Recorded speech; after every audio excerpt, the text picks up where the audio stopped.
अस्सलाम वालेकुम बच्चों, आज हम स्टार्ट करेंगे unit number 4 cell and tissue page number 52। और इसमें सबसे पहली बात आ जाती है कि सेल होता क्या है। हमारे पास सेल एक बेसिक फंक्शनल यूनिट है हमारे पास, और जितने भी ऑर्गेनिजम्स हैं हमारे पास लिविंग ऑर्गेनिज्म वो सारे के सारे सेल से मिलके बनते हैं। कुछ होते हैं मल्टी सेलुलर और कुछ होते हैं यूनिसेलुलर। जैसे कि आप कुछ एग्जांपल्स देख सकते हैं। तितली के पर, हमारे पास हमारी आइज़ की थिन शीट जो गोश्त हम खाते हैं, हमारी उंगलियों के नाखून, हमारी आई lashes, orange juice, even though के जो पेंसिल हम इस्तेमाल करते हैं वो भी हमारे पास जो है वो सेल से मिलके बनी हुई होती है।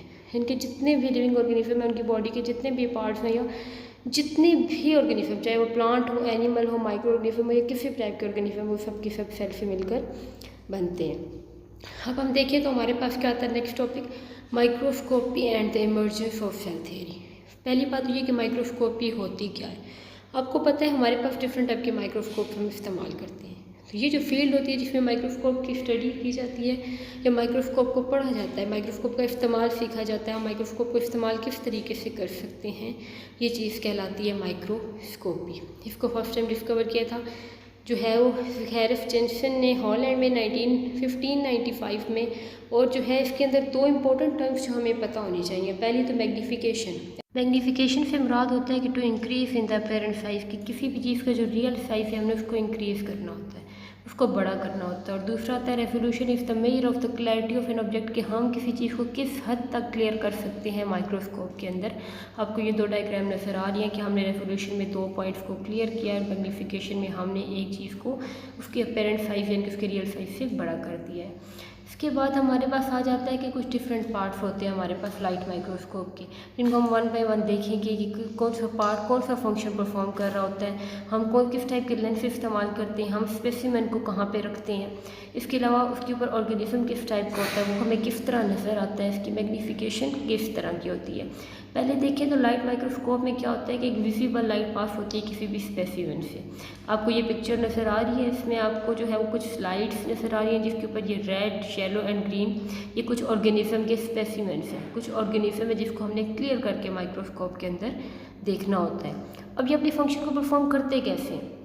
अब ये देखें तो हमारे पास क्या होता है कि सबसे पहले आपको ये कुछ पार्ट्स नज़र आ रहे हैं, tube, ocular, revolving nose piece, objective, stage clip, condenser, light source, arm, coarse focus, fine focus and base. अब सबसे पहले हम क्या करते हैं कि हम स्लाइड को रखते हैं स्टेज के ऊपर और स्टेज क्लिप से उसको फिक्स कर देते हैं। फिर हम ऑक्यूलर के ज़रिए देखते हैं कि वो चीज़ हमें क्लियर, कोई भी स्पेसिमेन है, कोई भी ऑर्गेनिज्म है, तो आप एनिमल सेल ले लें, प्लांट सेल ले लें, कि वो हमें क्लियर नज़र आता है या नहीं।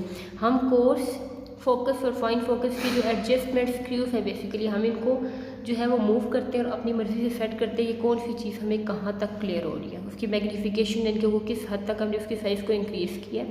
पहले हमेशा मैग्नीफिकेशन आती है, उसके बाद आती है रिजॉल्विंग पावर या रेजोल्यूशन, कि हमने पहले साइज़ को इंक्रीज़ करना होता है और उसके बाद हम उसको क्लियर करते हैं। कि उसके अंदर जितने भी ऐसे एनिमल सेल की आप बात कर रहे हैं तो उसका वैक्यूल, उसके अंदर सेंट्रियोल, उसका न्यूक्लियस, उसके अंदर endoplasmic reticulum, Golgi bodies, mitochondria, different type के ऑर्गेनेलिस मौजूद हैं। तो उन ऑर्गेनेलिस की क्लैरिटी बेसिकली हमने करनी होती है कि उनके पॉइंट्स का डिफरेंस हमने देखना होता है कि वो पॉइंट कहाँ पे मौजूद है, वो ऑर्गेनेली बेसिकली कहाँ पे मौजूद है। तो ये चीज़ आ जाती है रेजोल्यूशन, और एनिमल सेल की साइज़ को इंक्रीज़ करना बेसिकली आ जाता है मैग्नीफिकेशन। उसके बाद आपको ये डायग्राम नज़र आ रही है, ये है माइक्रोग्राफ, यानी कि वो पिक्चर जो हम किसी भी माइक्रोस्कोप को इस्तेमाल करके लेते हैं वो होती है माइक्रोग्राफ। जैसे कि आपको ये एक पिक्चर नज़र आ रही है, एक डायग्राम आपको बेसिकली नज़र आ रही है, ये माइक्रोग्राफ है।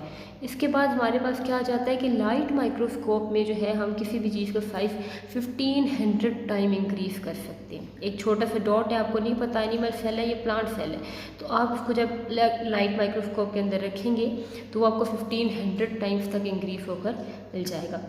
तो उसकी रेजोल्यूशन के उसके ऑर्गेनेलिस के बीच में बेसिकली कितना डिस्टेंस है, वो किस हद तक क्लियर हो सकती है, वो होता है 0.2 माइक्रोमीटर। और इसमें हम जो है वो रेजोल्यूशन, ये आप देख सकते हैं कि ब्लड सी चीज़ और ये बिल्कुल क्लियर 2 पॉइंट हमारे पास आ चुके हैं। लेकिन इनको मज़ीद क्लियर करने के लिए हमें इलेक्ट्रॉन माइक्रोस्कोप का इस्तेमाल करना पड़ता है अगर हम वायरस को देख रहे हैं तो।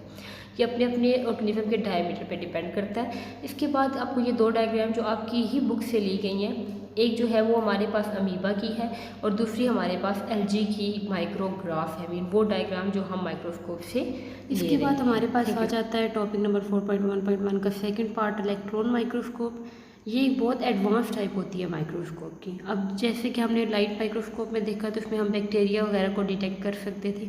इसमें हम वायरस को भी और जिनका स्मॉलेस्ट डायमीटर होता है उन ऑर्गेनिजम्स को भी इजीली डिटेक्ट कर सकते हैं, उनकी स्टडी कर सकते हैं, उनकी मैग्नीफिकेशन चेक कर सकते हैं। अब देखिए तो हमारे पास जो है इलेक्ट्रॉन माइक्रोस्कोप काम कैसे करता है। उसमें हमने क्या पढ़ा था कि लाइट माइक्रोस्कोप में सिंपली हम एक जो है स्पेसिमेन लेते हैं, उसको एक स्टेज के ऊपर रखते हैं, उसके बाद उसको जो है ऑक्यूलर के ज़रिए देखते हैं। लेकिन यहाँ पे थोड़ा सा चेंज आ जाता है। जैसे कि आप देखें तो आपको एक स्पेसिमेन नज़र आ रहा है, एक बी नज़र आ रही है आपको, और उस बी को जो है हम क्या करते हैं कि वैक्यूम चैम्बर के अंदर ऑर्गेनिज्म को भी रखा जाता है और लेंस को भी, और उसको क्या किया जाता है कि ऊपर से बम्बार किया जाता है इलेक्ट्रॉन के ज़रिए, ताकि उसके अंदर जितनी भी ऑर्गेनेल्स हैं, ये जितने भी पार्ट्स हैं उसके, वो सारे के सारे इजीली हमें क्लियर हो सकें।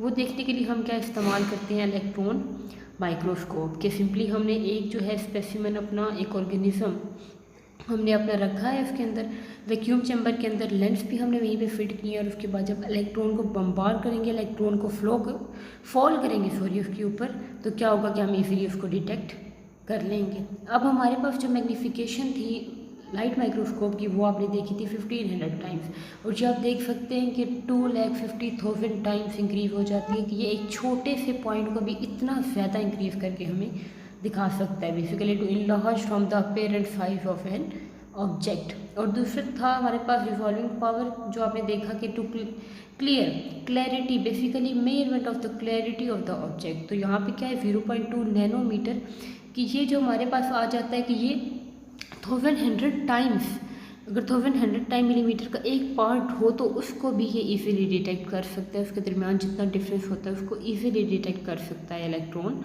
माइक्रोस्कोप। और इसमें हम एटम्स, आपको पता है कि एटम इतने ज़्यादा जुड़े हुए होते हैं, उनको सेल ऑर्गेनेलिस और मॉलिक्यूल लाइक डीएनए और प्रोटीन को इजीली डिटेक्ट किया जा सकता है इलेक्ट्रॉन माइक्रोस्कोप के अंदर। यहाँ पे कुछ डायग्राम्स आपको नज़र आएंगी जिसमें ये सारी की सारी डिफरेंट चीज़ों की डायग्राम्स हैं जो हम इलेक्ट्रॉन माइक्रोस्कोप के अंदर ईजिली देख सकते हैं कि जो चीज़ हमें नेकेड आई से जैसी नज़र आ रही है वैसी असल में नहीं होती, उसकी कन्फिग्रेशन कैसी है। अब देखें तो दो टाइप के इलेक्ट्रॉन माइक्रोस्कोप होते हैं हमारे पास, एक होता है ट्रांसमिशन इलेक्ट्रॉन माइक्रोस्कोप TEM, और दूसरा होता है हमारे पास स्कैनिंग इलेक्ट्रॉन माइक्रोस्कोप SEM। अब इन दोनों का फंक्शन क्या होगा। ट्रांसमिशन इलेक्ट्रॉन माइक्रोस्कोप जो है वो इंटरनल स्ट्रक्चर सेल की, यानी कि आप कोई एनिमल सेल लें, प्लांट सेल लें, या किसी भी टाइप का ब्लड सेल ले लें, किसी भी टाइप का सेल ले लें, तो उसके अंदर जो जितने भी ऑर्गेनेलिस मौजूद होंगे, माइटोकॉन्ड्रिया, क्लोरोप्लास्ट, अगर प्लांट की बात करें हम तो हमारे पास endoplasmic reticulum, Golgi bodies, nucleus, और जितने भी ऑर्गेनेलिस होंगे वो सारे इजीली डिटेक्ट हो जाएंगे। उनके अंदर जितने पार्ट्स मौजूद हैं, माइटोकॉन्ड्रिया के अंदर मैट्रिक्स है, या और जितने भी पार्ट्स हैं क्लोरोप्लास्ट के अंदर स्ट्रोमा, ग्रेनम, थैलोकाइट, ये आप देख ले तो ये सारे के सारे पार्ट इजीली हम डिटेक्ट कर सकते हैं। और स्कैनिंग इलेक्ट्रॉन माइक्रोस्कोप के अंदर बेसिकली जस्ट सेल के आउटर सर्फेस को स्कैन किया जाता है, जस्ट उसको स्कैन किया जाता है, उसके बाद उसकी स्टडी की जाती है। जैसे कि आप ये देख सकते हैं कि ये दो डायग्राम्स, ये जो डायग्राम है ये आपकी बुक पेज नंबर 55 से ली गई है, स्कैनिंग इलेक्ट्रॉन माइक्रोस्कोप की डायग्राम है ये, और ये आपको जो है मॉस्किटो के हेड की डायग्राम है, उसकी आउटर सर्फेस की। और दूसरी डायग्राम जो है वो पेज नंबर 54 में ट्रांसमिशन इलेक्ट्रॉन माइक्रोस्कोप की डायग्राम है, जो कि एक एनिमल सेल को दिखा रहा है, उसका प्रॉपर व्यू दिखा रहा है, और दिखा रहा है कि electron microscope, transmission electron microscope basically होती कैसे है हमारे पास। अब देखिए तो हमारे पास क्या है कि इलेक्ट्रॉन माइक्रोस्कोप में जस्ट हम इसको चेक कर सकते हैं, इसके आउटर प्रोसेस क्या है, ये कौन कौन से ऑर्गेनेलिस के अंदर मौजूद है, हम इसके लाइव प्रोसेसेस को डिस्कस नहीं कर सकते। इसमें बेसिकली सिर्फ इलेक्ट्रॉन की बम्बार्डमेंट दोनों में की जाती है, एक में मेटल कोटेड प्लेट पे और दूसरी में जो है वो स्पेसिमेन पे।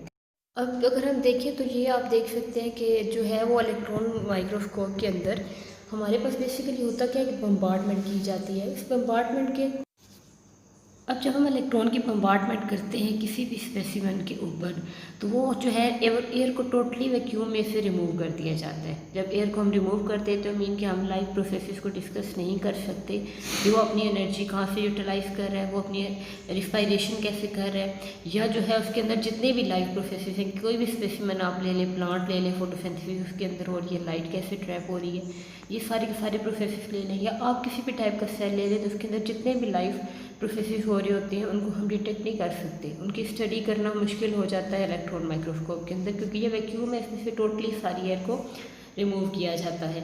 और जहाँ पे देखिए ट्रांसमिशन इलेक्ट्रॉन माइक्रोस्कोप, तो उसके अंदर हम किसी भी स्पेसिमेन पे डायरेक्ट इलेक्ट्रॉन को ट्रांसमिट करते हैं। और अगर बात करें हम स्कैनिंग इलेक्ट्रॉन माइक्रोस्कोप की, तो उसमें मेटल कोटेड सरफेस के ऊपर इलेक्ट्रॉन को रिफ्लेक्ट कराया जाता है और हम जो है किसी भी चीज़ की सरफेस को इजीली डिटेक्ट कर सकते हैं।